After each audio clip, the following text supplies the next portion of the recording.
에베소서 4장 12절 이들 성도를 온전하게 하여 봉사의 일을 하게 하며 그리스도의 부를 세우려 하심이라.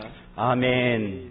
여기 보니까 이는 성도를 온전케 하여 봉사의 일을 하게 하며 그리스도의 몸을 세우려 하게 하심이라 라고 이야기합니다. 여러분, 성경 공부를 열심히 하는 사람은 성경에서 하나님께서 어떤 것을 중심으로 성경을 기록했는지를 좀 자세히 연구해 보면 참 재밌는 것이 있는데, 예를 들면 이스라엘 백성들이 70년 동안 바벨론의 포로로 끌려가 있었습니다. 그러면 그 70년이라는 기간을 어떻게 책정할 수 있을까? 포로를 끌려간 시기가 1차 포로가 605년이고 2차가 597년, 3차가 586년이고 3번 끌려갔습니다. 돌아올 때도 537년에, 458년에, 444년에 3번 끌려왔는데 어디를 중심으로 해가 그 70년을 책정할까? 이렇게 고민을 했는데 학자들 속에서 결론을 어떻게 났냐면은, 마지막으로 이스라엘이 완전히 멸망당하고 성전이 파괴된 586년이, 그리고 또 돌아온 때는 언제냐면 70년을 거기서 빼면 언제죠? 516년.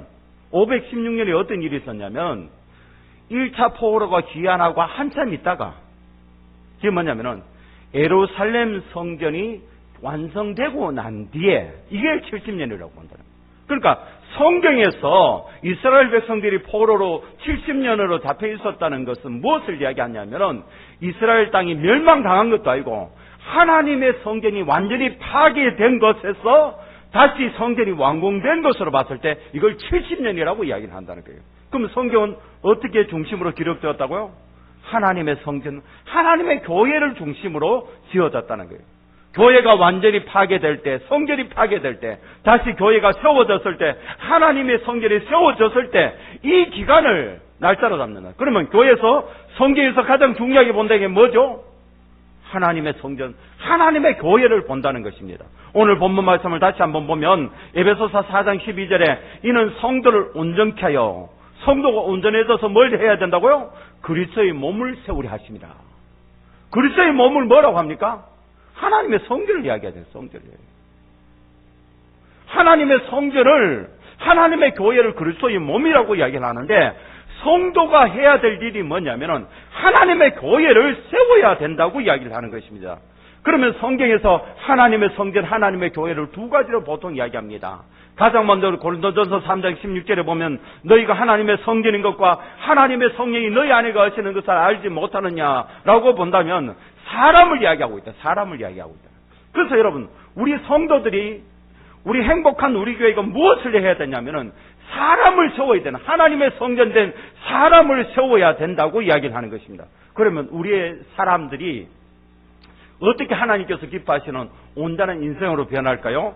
디모데전서 4장 5절에 보니까 하나님의 말씀과 기도로 거룩하여집니다 라고 이야기하고 있습니다. 여러분, 하나님의 사람이, 하나님의 성전, 하나님께서 기뻐하시는 인생으로 바뀌는 것은 뭐냐면 하나님의 말씀과 기도밖에 없다고 이야기하는 거예요. 여러분, 우리가 살다 보면 좋은 환경이 있습니다. 감사하죠. 그런데 때로는 나쁜 환경이 있을 수도 있다는 거예요. 좋은 사람이 있습니다. 나쁜 사람도 있습니다. 우리에게 좋은 일도 있습니다. 나쁜 일도 있습니다. 그러나 우리를 온전하고 거룩하게 만드는 것은 하나님의 말씀과 하나님의 기도라고 이야기하는 것입니다. 그러면 말씀과 기도가 충만할 때 성령께서 우리에게 역사하셔서 우리의 삶을 이끌어 가신다네. 이끌어 가신다네. 여러분, 내가 결심하고 노력한다고 되는 게 아니라고요. 하나님께서, 하나님의 성령이 우리의 삶을 이끌어갈 때 역사가 일어나는 거예요. 여러분, 오순절 마가의 다락방 기억나시죠? 예수님의 제자들이 3년 동안 동고동락을 했었습니다. 그런데 그들이 변화되지 않았어요. 외형적으로는 좀 바뀌었습니다. 술 안 마시고 담배 안 피우고 주일날 그냥 교회에 가고 그 정도. 그런데 실질적으로 고난이 닥치니까 다 도망가 버렸어요. 다 도망가 버렸어요. 그런데 그들이 완전히 변화된 것은 오순절 마가의 다락방에 성령이 임하니까 성령께서 그들의 삶을 이끌어 가시니까 바뀌었다는 것입니다. 우리가 말씀과 기도로 충만할 때 우리 속에 성령께서 역사하십니다. 성령께서 우리의 삶을 이끌어 가신다고 이야기를 합니다. 그러면 성령께서 우리를 이끌어 가시면 가장 먼저 어떤 변화가 일어나냐면 베드로후서 1장 4절에 보면 신성한 성품에 참여하는 자가 되라. 이거 성품이라는 거예요. 여러분, 우리가 살면서 인생에서 성품이 중요하다고 이야기를 하잖아요. 성품. 그러니까 가장 먼저 하나님의 성품으로 바뀌어진다는 거예요. 바뀌어진다는 거예요. 베드로서 1장 4절에서는 우리의 성품이 바뀌는데 어떻게 믿음이, 덕이, 지식이, 절제가, 인내와 경건과 형제 우애와 사랑으로 우리의 속 사람이 완전 신령한 성품, 하나님의 성품으로 바뀌어진 인생이 된다고 이야기합니다. 그리고 갈라디아서 5장 22절에서 26절에는 뭐냐면 성령의 열매를 맺는 인생이 된다고 이야기를 하고 있습니다. 사랑과 희락과 화평과 오래 참음과 사비와 양성과 충성과 온유와 절제니라고 이야기를 하고 있습니다. 여러분, 우리의 삶들이 예수 안에서 하나님의 성령이 나의 삶을 이끌어가면 어떻게 이끌어간다고요?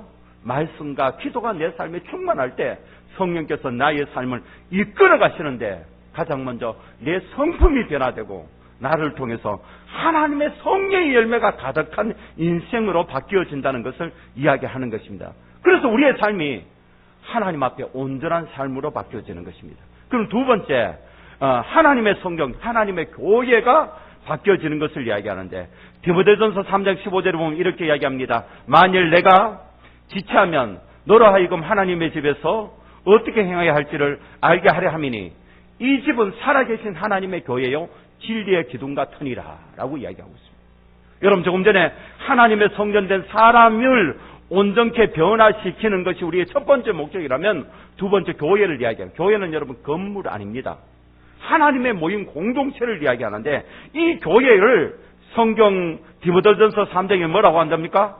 이 집은 살아계신 하나님의 교회로 이렇게 이야기를 하고 있습니다.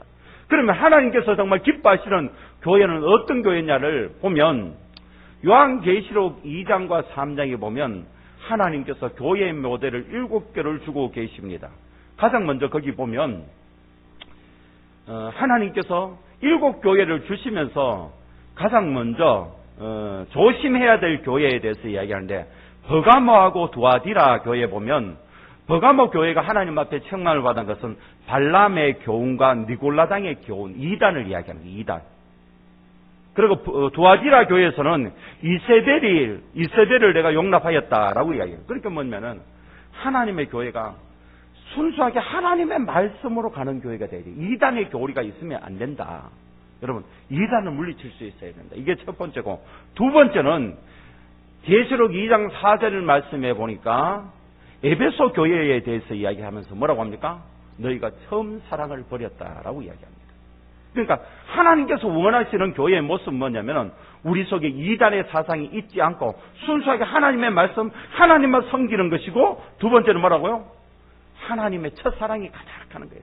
처음 연애할 때 뜨겁잖아요. 그것처럼 우리 속에 하나님의 사랑이 가득한 것이고, 세 번째는 보니까 뭐라고 하냐면 라오디게아 교회를 대해서 이야기하면서 기억나시죠? 내가 차갑든지 뜨겁든지 하기를 원하노라. 내 행위를 아는데 차지도 않고 뜨겁지도 않대.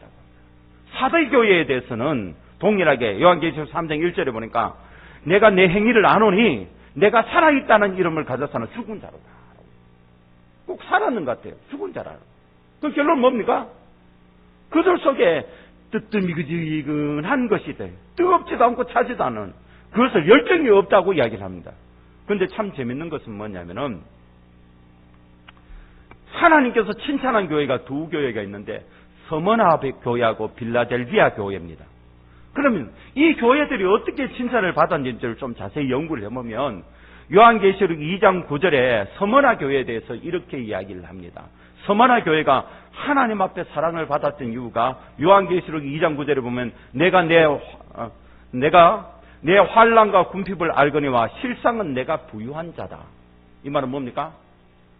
환난과 궁핍 중에도 믿음을 포기하지 않았다.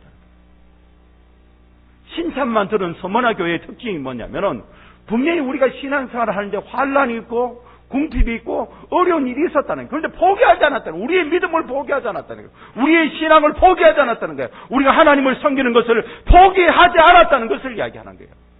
하나님께서 칭찬만 들은 그 서머나 교회의 특징은 뭐냐면은 포기하지 않았다. 중심으로 열심으로 하나님 앞에 달려갔다라는 것이에요.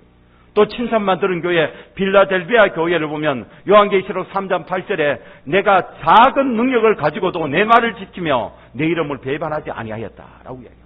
동일하게 뭐라고 이야기합니까? 빌라델비아의 교회의 특징은 뭐냐면 내가 작은 능력으로 내가 연약하다는 거예요. 연약하다는 거예요. 그럼에도 충성을 다 바쳐서 하나님께서 나에게 맡겨주신 일을 했다는 것입니다. 그럼 참 중요한 부분이에요. 이게 뭡니까? 충성을 이야기해요. 충성. 열심으로 우리가 신앙생활을 일하는 것을 이야기한다는 거예요.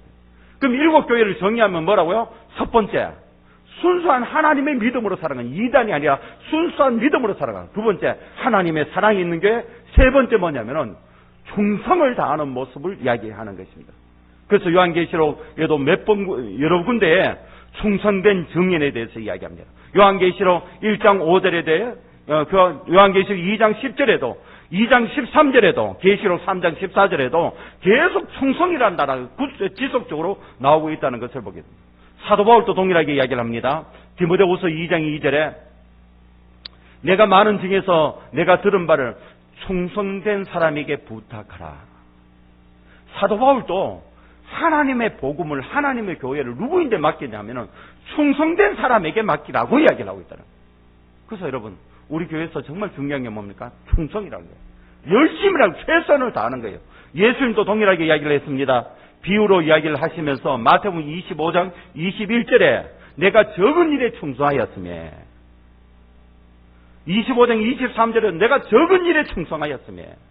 여러분, 우리가 대단한 것을 하는 것 같지만 하나님께서 천지 만물을 창조하시고 천지 만물을 운행하신 그분에 보면은 우리가 하는 것이 조금합니다. 그런데 하나님께서 그것을 기뻐 받으신다는 거예요. 그걸 기뻐 받으신다는 거예요. 그래서 하나님께서 우리의 삶들 속에 역사하시는 것을 내는 거예요. 여러분, 우리가요, 교회를 섬길 때 충성을 다해서 열심으로 섬겨야 됩니다. 우리 성도들이 우리가 온전해서 이 교회에 열심으로 섬길 때 그리스도의 몸이 세워진다고 이야기를 하는 것입니다. 말씀을 정리하기 원합니다. 하나님께서 하나님의 교회, 하나님의 성전을 세우는 것을 가장 먼저 사람을 세우는 것을 이야기합니다. 어떻게요? 말씀과 기도로 우리가 거룩해진다고 이야기합니다. 이때 우리의 삶들 속에 성령께서 역사하셔서 성령께서 우리를 이끌어 가시는 거예요. 가장 먼저 속사람이 변화됩니다. 성령의 열매가 가득하게 됩니다. 하나님의 성전이 된다고 이야기를 하는 거예요. 그리고 교회를 이야기합니다. 교회의 어떤 부분을 이야기합니까? 요한계시록의 7교회를 보면 가장 먼저 나오는 게 이단 사상이 없어야 돼요. 그러니까 순수하게 하나님만을 섬기며, 두 번째 사랑 부분에 대해서 이야기하면서, 세 번째는 충성과 열심에 대해서 이야기한다는 것이죠. 그럼 우리 성도들이 하나님의 교회를 세우는 것은 하나님이 우리에게 많은 것을 요구하시는 것이 아니라 나에게 맡겨 주어진 부분 속에서 최선으로 열심을 다해서 충성을 바치는 거예요. 그때 하나님의 역사가 일어난다고 이야기를 합니다. 이런 역사가 일어나기를 축원드립니다. 기도드리겠습니다. 아버지 하나님, 하나님의 사랑하는 자들에게 은혜를 다하여 주셔서 정말 우리가 온전하여서 그리스도의 몸을, 하나님의 교회를 세우는 인생 될 수 있도록 도와주시옵소서. 하나님, 우리 교회가 하나님의 사람들을 세우는 교회가 되기 원합니다. 우리 행복한 우리 교회를 세우는 인생들 될 수 있도록 도와주시옵고, 연약하지만 우리를 통해서 하나님의 나라가 이루어지며 하나님의 역사가 이루어지는 귀한 교회 될 수 있도록 도와주시옵소서. 특별히 하나님, 코로나 바이러스를 통해서 고통하는 이 나라와 이 민족 속에, 우리 성도들 속에 주님께서 은혜를 다하여 주시옵소서. 오늘 주님께서 역사할 줄 믿고 예수님의 이름으로 기도드립니다. 아멘. 헌금 기도하겠습니다. 헌금 기도합니다. 이 나라와 온 세계에 주의 은혜와 긍휼을 베푸소서.